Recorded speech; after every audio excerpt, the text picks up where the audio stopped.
'yan uwana jama'a jihar Taraba, musamman 'yan jama'iyyar mu ta New Nigeria People's Party NNPP, ne muku fatan alheri, kuma ina kira a gare ku da ku ci gaba da yin abubuwa wanda zai tabbatar da zaman lafiya da kwanciyar hankali. A nan nake kira ga dukkanin sassa daban-daban na bangaren tsaro da kuma hukumar zaɓe da duk wanda abin ya shafa su tabbatar da cewar sun yi adalci, an yi abin da yake jama'a za su yarda da shi, za su karɓe shi,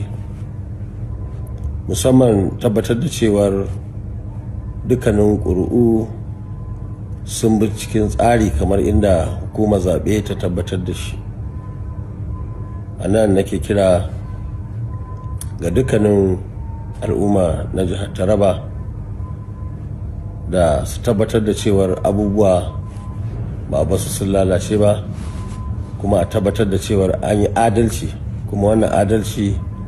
shine zai tabbatar da zaman lafiya a wannan jiha. Na gode jama'a, assalamu alaikum.